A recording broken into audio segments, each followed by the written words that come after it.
Chers frères et sœurs, chers amis, chers partenaires de Didasco, je vous salue dans le précieux nom de notre Seigneur et Sauveur Jésus-Christ de Nazareth. Depuis le 10 août dernier, mon épouse et moi, la bergère Elmi, nous sommes à Abidjan, nous sommes en transit. C'est vrai, pour les vacances, pour préparer Didasco Lomé et pour d'autres événements. Après Didasco Lomé, je serai à Ouagadougou pour une semaine de prière. Et après ça, j'aurai d'autres programmes aussi avec une fédération au Nigeria. Donc voilà un peu l'actualité du pasteur l'année août, septembre, octobre et peut-être novembre. Donc nous remercions Dieu pour sa protection. Nous avons fait bon voyage, nous sommes à Abidjan depuis une semaine. Et nous nous préparons pour vous retrouver les frères et sœurs du Togo.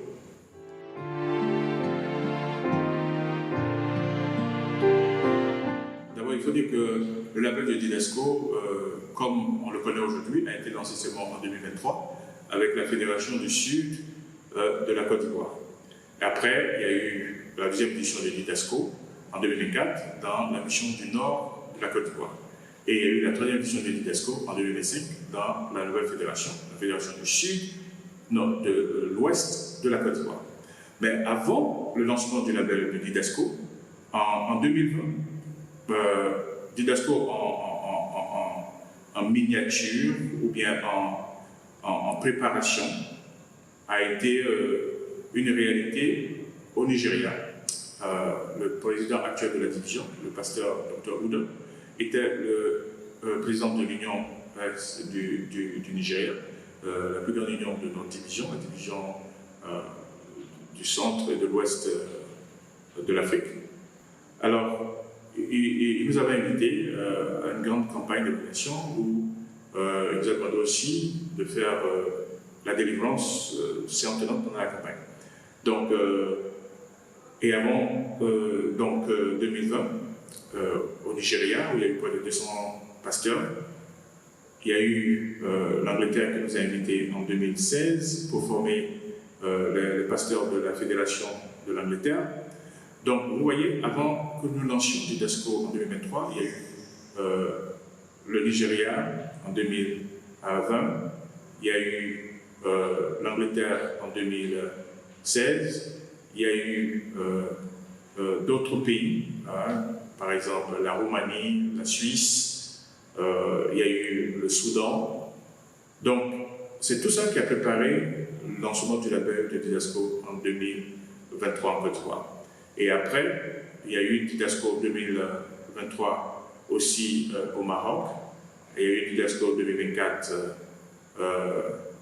Je crois en 2023, nous avons lancé la Côte d'Ivoire, le Maroc, et en 2024, nous avons lancé le Didasco Mali et la Côte d'Ivoire. Donc Bamako, Didasco Bamako et Didasco au nord de la mission, au nord avec la mission de Côte d'Ivoire. Donc, Didasco commence déjà à être mondialement connu. Après, quand j'ai été affecté aux États-Unis en 2024, en mars 2024, immédiatement en septembre, nous avons eu Didasco, le premier Didasco de l'Amérique du Nord. Si vous allez sur notre site, page Facebook, vous allez voir les affiches. Alors, Didasco dans les pays occidentaux n'est pas réutilisé en live à cause des lois de ces pays, surtout quand vous traitez certains sujets où la protection des patients est très importante. Mais les autres Didasco, comme Didasco Abidjan, la plupart ont été mis sur les réseaux sociaux.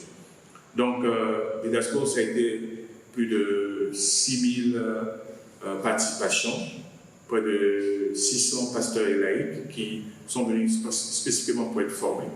C'est plus de 100, alors si on ajoute tous les baptêmes qui ont été faits à travers tous ces programmes, dans le pays francophone, c'est près de 100 baptêmes, et dans les pays anglophones, on parle de plus de 500 baptêmes, direct ou indirectement liés.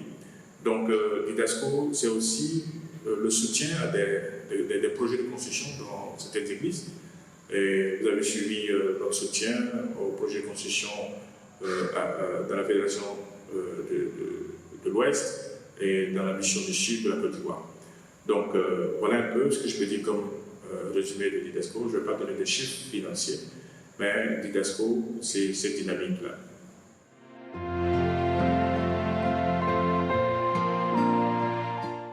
À la suite de Didasco Divo, l'année passée, Didasco 2025, j'ai été contacté par le frère NS, le responsable de ASI du Togo, pour demander que Didasco puisse considérer une édition au Togo. Et en février cette année, le président de l'Union de l'Ouest du Sahel, le pasteur Diossou Simon, ou Simon Diossou, m'a contacté pour dire qu'il souhaiterait que Didasco considère des éditions pour la Fédération du Togo et la Fédération du Bénin. Donc, initialement, nous avons exprimé notre regret de ne pas pouvoir tenir ces invitations.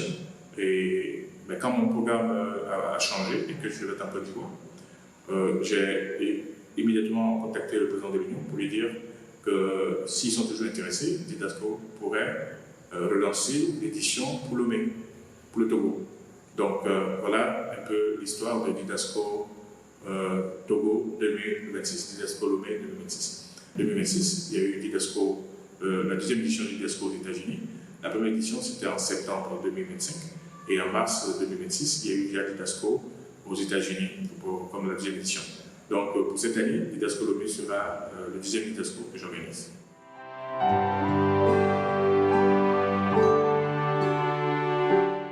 Alors, il y a certains qui combattent le ministère de la Délivrance ou qui combattent Didasco par ignorance. Et pour cela, nous leur disons simplement que quand vous lisez Matthieu chapitre 10, le verset 1, quand Jésus appelle ses 12 disciples, il leur donne le pouvoir d'abord de chasser les démons. Quand Jésus appelle ses disciples, les 12, dans Matthieu chapitre 10, le premier pouvoir qu'il leur donne, c'est de chasser les démons. Et si nous sommes les disciples du Christ, nous devons suivre son exemple, non seulement en enseignement, mais en pratique. Si vous lisez Luc chapitre 10, le verset 17, quand les disciples enseignent et modèlent la pratique avec de nouvelles recrues, là ils sont 70 disciples qui reviennent, le premier témoignage qu'ils rendent, c'est « les démons nous sont soumis en ton nom ». Luc chapitre 10, le verset 17. Et dans Marc chapitre 16, quand Jésus, en complément au mandat évangélique de Matthieu 28, Jésus dit « Voici les miracles accompagneront ceux qui auront cru. En mon nom, ils chasseront les démons. » Donc, il y a 3 passages.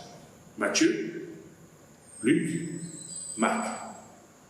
Et c'est fort de tout ça que l'Église mondiale a fait des recherches depuis les années 80. Et l'Église mondiale a dit non, le ministère de délivrance a toujours existé dans l'Église adventiste. Et si vous êtes membre de l'Église adventiste, vous devez savoir que vous êtes dans un mouvement. L'Église adventiste, c'est un mouvement. Donc, depuis les années 80, l'Église mondiale, statuant sur les débats des années 70, a demandé à ce que le ministère de la délivrance soit autorisé dans l'Église adventiste. Et particulièrement en 2015, le ministère de la délivrance s'est ajouté aux pratiques de l'onction, comme pratique ecclésiale et pastorale pour les pasteurs et les anciens. Donc ceux qui combattent le ministère de la délivrance à travers Didasco, par ignorance, nous nous permettons d'être informés à travers Didasco. Nous ne faisons rien de nouveau. C'est vrai, tout ce qui est nouveau crée des zones d'inconfort, ça crée de la peur, mais nous sommes simplement en train de pratiquer les recommandations de l'Église mondiale.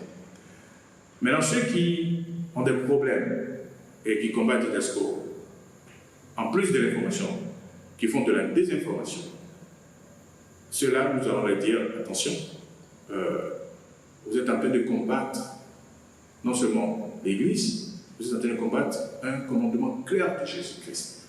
Soit vous avez un agenda caché, et Dieu sait ce que c'est, mais comme Gamaliel l'a dit au Sanhédrin, ne prenez pas le risque de combattre Dieu en luttant contre un ministère qu'il est en train de lui-même vouloir ramener dans son mouvement, parce que ça faisait partie intégrale de l'évangile de son Fils incarné, Jésus-Christ de Nazareth.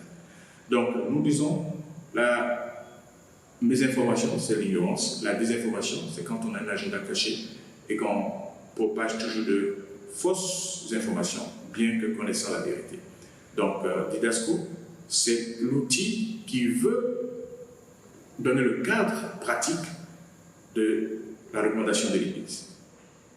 J'ai eu l'occasion de participer à des curriculums dans des universités où on forme des pasteurs, aux États-Unis notamment. J'ai été approché récemment par notre université au Kenya pour voir si on peut créer un curriculum pour la formation des pasteurs qui va inclure le ministère de la Délivrance. Nous y réfléchissons. Donc, c'est un programme officiel de l'Église, mais Didasco est champion et pionnier du cadre pour apprendre ce ministère de la Délivrance. On est ouvert aux suggestions, on est ouvert aux critiques, mais pour le moment, Didasco veut être un complément des camps meetings, des programmes qui existent et mettre l'accent sur un ministère qui fait partie intégrante de l'Église, mais qui n'a pas encore un cadre officiel de formation. Didasco se tient comme ce cadre de formation.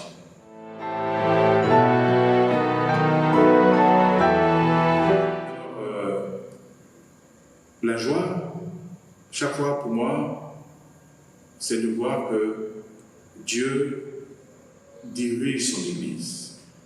Pour ceux qui ont connu cette Église depuis 20 ans, 30 ans, c'est un mouvement dynamique. Et si c'est pour une seule personne que nous avons un Didasco, pour montrer à cette personne que son Église est en mouvement, son Église n'a pas négligé le combat spirituel, son Église n'a pas négligé le ministère de la délivrance, que Didasco soit une réponse à vos prières. Merci pour votre soutien, merci pour vos prières.